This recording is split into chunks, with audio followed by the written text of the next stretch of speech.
तो आज मैं आपको एक अनोखी रहस्यमय कहानी सुनाऊंगी। अगर आप चैनल पर नए हैं तो अभी सब्सक्राइब कर ले, क्योंकि यह मेरा दूसरा नया चैनल है। तथा कहानी पूरा देखे, अंत में एक अनोखा रहस्य छुपा है। धन्यवाद। तो सुनिए।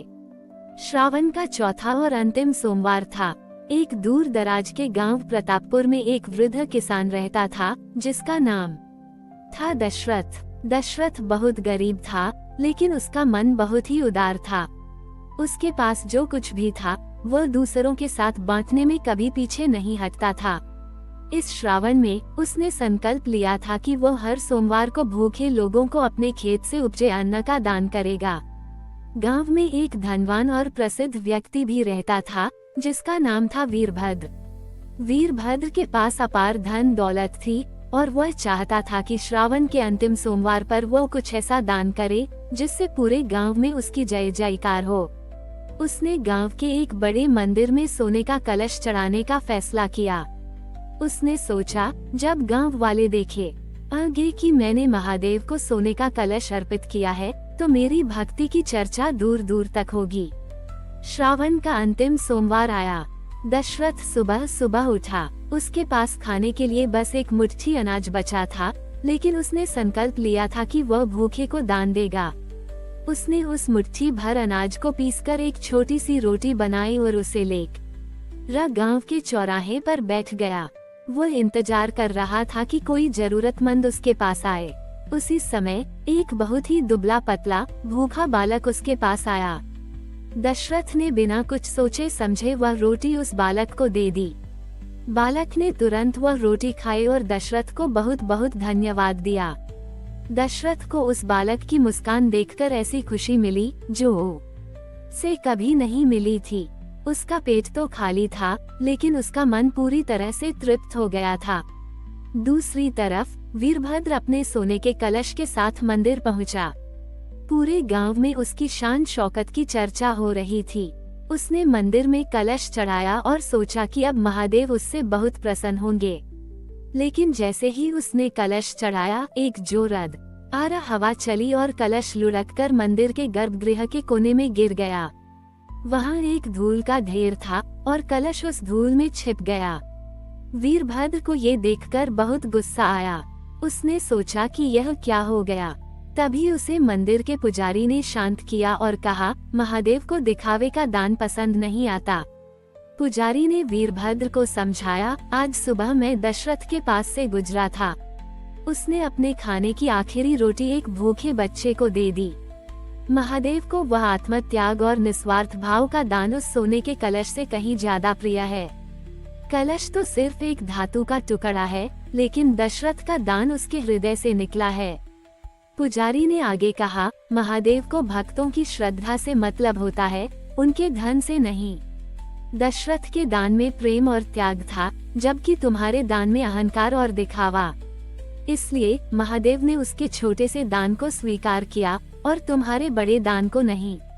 वीरभद्र को अपनी गलती का एहसास हुआ।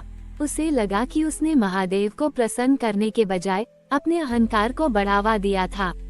वह तुरंत दशरथ के पास गया और उससे माफी मांगी। दशरथ ने उसे प्रेम से गले लगाया और कहा, दान बड़ा या छोटा नहीं होता, दान तो मन से होता है। इस घटना के बाद वीरभद्र एक सच्चा भक्त बन गया। उसने अपना धन गरीबों और जरूरतमंदों की मदद में लगाया और दशरथ को अपना गुरु मान लिया। दशरथ और वीरभद्र ने मिलकर गांव में एक भोजनशाला बनवाई, जहां कोई भी भूखा नहीं रहता था। इस तरह श्रावण के अंतिम सोमवार ने पूरे गांव को ये सिखा दिया कि सच्ची भक्ति सोने चांदी के दान में नहीं, बल्कि निस्वार्थ भाव से किए गए आत्मत्याग और सेवा में है। दशरथ और वीरभद्र ने मिलकर जो भोजनशाला बनवाई थी, वह गांव के हर जरूरतमंद के लिए आशा का केंद्र बन गई। वीरभद्र ने अपने धन का सही इस्तेमाल करना सीख लिया था और दशरथ ने उसे सिखाया था कि सच्चा धन वही है जो दूसरों की भलाई में लगे। दोनों की दोस्ती की मिसाल पूरे गांव में दी जाने लगी। एक साल बाद श्रावण का महीना फिर से आया। इस बार गांव में सूखे का खतरा था। बारिश बहुत कम हुई थी और फसलें सूख रही थीं। किसान दशरथ भी बहुत चिंतित था, क्योंकि उसके खेत में कुछ भी नहीं उग पा रहा था। भोजनशाला में भी अन्न की कमी होने लगी थी। ये देखकर वीरभद्र ने दशरथ से कहा, गुरुजी, अब यह मेरी जिम्मेदारी है। मैंने अपने दूसरे गांव में कुछ अन्न का भंडार रखा है, मैं उसे यहाँ मंगवाता हूँ ताकि भोजनशाला चलती रहे। दशरथ ने वीरभद्र को रोकते हुए कहा, नहीं मित्र, ये सही नहीं है। दूसरों से लिया हुआ अन्न कब तक चलेगा? हमें इस समस्या का स्थायी समाधान खोजना होगा। वीरभद्र ने पूछा, तो हम क्या करें?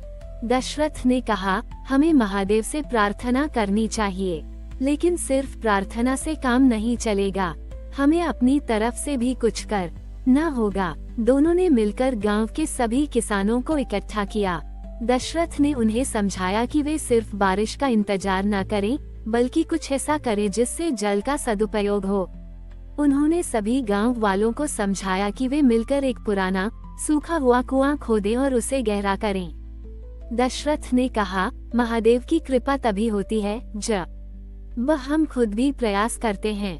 वीरभद्र ने इस काम के लिए तुरंत पैसे दिए और खुद भी फावड़ा लेकर काम में जुट गया। गांव के सभी लोग, चाहे वह अमीर हो या गरीब, एक साथ मिलकर कुआं खोदने लगे। दशरथ ने अपनी बूढ़ी काया के बावजूद सबसे ज्यादा मेहनत की। वो हर दिन सभी को प्रेरित करता और बताता कि यह काम सिर्फ कुआं खोदन का नहीं, बल्कि महादेव को अपनी श्रद्धा दिखाने का है। श्रावण का चौथा और अंतिम सोमवार आया। पूरा गांव कुआं खोदने में लगा हुआ था। अचानक जब दशरथ ने फावड़ा चलाया तो जमीन से पानी की एक तेज धार फूट पड़ी। सब लोग खुशी से झूम उठे। कुआं देखते देखते पानी से भर गया और उनका प्रयास सफल हो गया। उसी रात दशरथ को सपने में महादेव के दर्शन हुए। महादेव ने उससे कहा, दशरथ, तुमने मुझे सोने के कलश से नहीं, बल्कि अपने श्रम और त्याग से प्रसन्न किया है।